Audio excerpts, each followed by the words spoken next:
Welcome back to the tutorials of the FlexiSoft Motion Control Module Mach1 function blocks.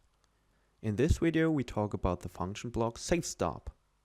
The SafeStop is used to trigger and monitor the safe stop of a drive system.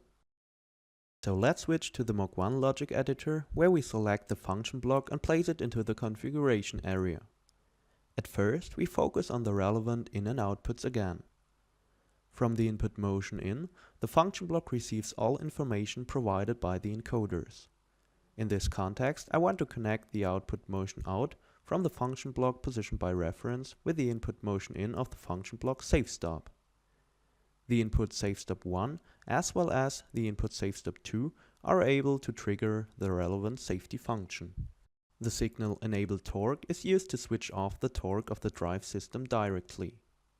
Enable Brake is used to switch off the power supply to the mechanical brake directly.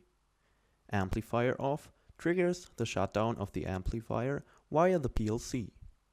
The torque and the brake of the drive system can be switched off. The output stop request triggers the stop ramp of the drive. Ramp Active shows if a stop ramp is activated. The output status shows if a fault is detected inside the function block. And last but not least, the output reset possible shows if a reset through the optional input reset or SafeStop1 is possible. Because the function SafeStop1 is executed normally after an e-stop was pressed, we have to route the signals of an e-stop from the CPU to the Mach1. Therefore, we switch to the CPU logic. There I have already connected an e-stop to routing end-to-end function block. Now we have to switch in the left sidebar to outputs, where we take bit 2 and connect it to the e-stop. After that, we switch back to the Mach1 logic. The output bit 2 from the CPU, which is connected to the e-stop, is now available here as input bit 2 in the register CPU3 of the tab Inputs. So let's connect the signal of the e-stop to the input SafeStop1A. By double-clicking on the function block, the configuration menu opens. First we have to apply the values for access type and units again.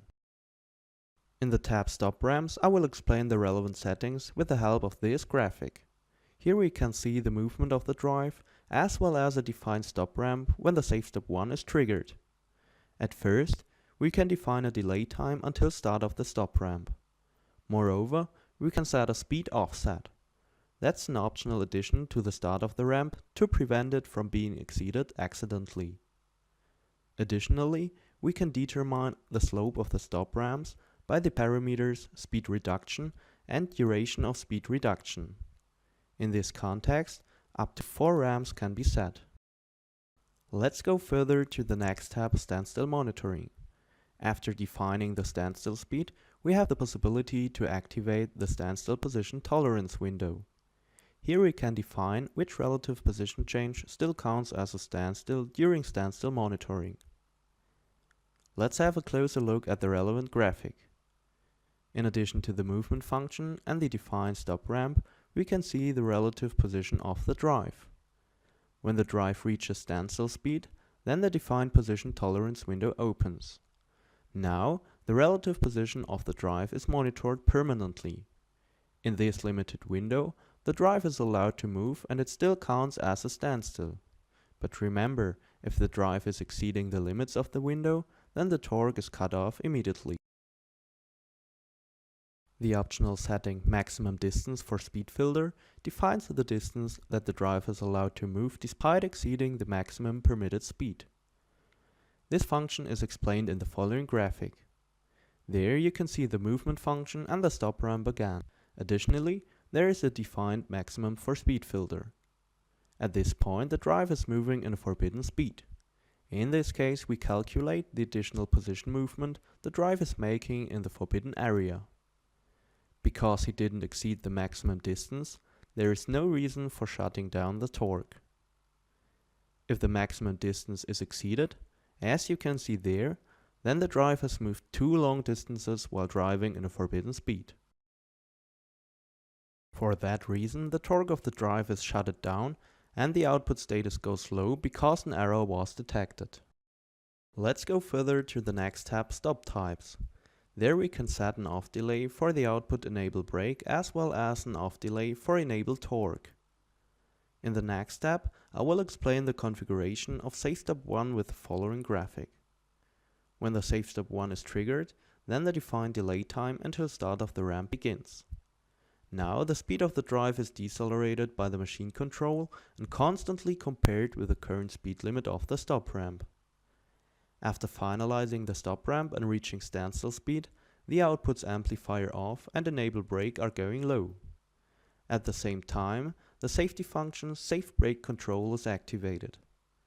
This function permits the safe control of a holding brake. After that, the output enable torque is going low. For this reason, the safety function Safe Torque Off is activated. This function ensures that no torque generating energy can be applied to an engine.